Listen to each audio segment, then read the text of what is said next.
3-hour screen. Where stories give nightmares. The bridge that hums. I always liked sleeping in strange places.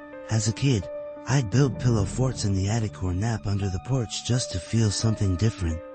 That need didn't go away when I grew up. If anything, it got worse. I started urban camping, sleeping in cars, rooftops, abandoned places.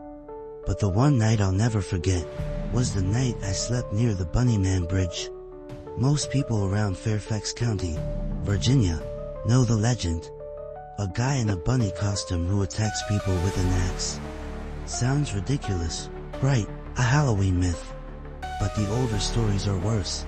They say an asylum transfer bus crashed in the early 1900s. Most inmates died or were caught. But one, Marcus Woolridge, escaped. Weeks later, they found animals hanging from trees near a railroad bridge. Skinned, gutted.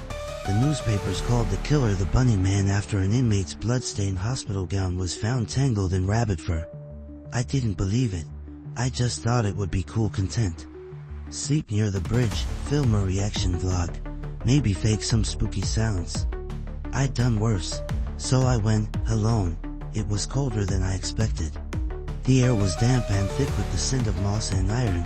My tent was barely 20 feet from the overpass, a crumbling, graffiti-tagged tunnel that felt more like a throat than a bridge. The first thing I noticed was the hum.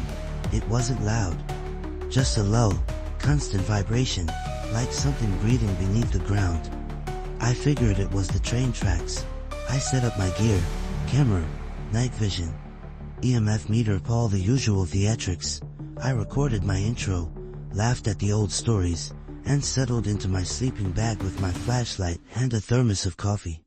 I must have dozed off. I woke up to scratching. Not on the tent, underneath it.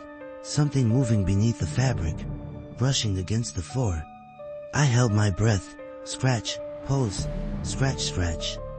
I grabbed my flashlight and unzipped the flap. Nothing, just wet leaves and fog thick enough to choke on. And then I saw it, a rabbit, or what was left of one, strung up by fishing line from a tree branch, its body swinging gently. Its skin gone, there was no wind, and yet it turned as slowly to face me. I stumbled back and kicked over the camera tripod. When I looked again, the rabbit was gone. Line and all, I told myself I was dreaming. Sleep paralysis, or maybe someone was messing with me, pranking the YouTube guy. But then I heard it again, that hum. Louder now, deeper, a voice inside the vibration. I couldn't make out the words, just the rhythm, like it was chanting something ancient and wet. I packed my gear and sprinted toward the bridge. That's when I saw the figure, standing beneath the tunnel. At first, I thought it was a scarecrow, tall, thin, covered in what looked like rotted fur. But it moved, twitched, its head tilted, and I saw the face, or what was pretending to be one. 2 holes where I should have been, a gaping mouth, stitched crudely with wire, and long ears too long, almost dragging the ground. The Bunnyman. He didn't run, he just stood there, breathing in sync with the hum. And then he opened his mouth. I didn't hear words. I felt them, inside my skull, inside my ribs. Words that weren't in any language, but spoke to something ancient and small inside me. Lie down, sleep near the tracks. You belong to the bridge now. I turned and ran. I don't remember getting back to my car, don't remember the drive home. But the next morning, I woke in my own bed, with mud on my feet, and a scratch, not a wound, a word, etched slightly across my chest, just beneath the skin. Sleep. They say the Bunnyman Bridge hums only for the ones marked, and if you hear it long enough, you'll go back, even if you don't want to.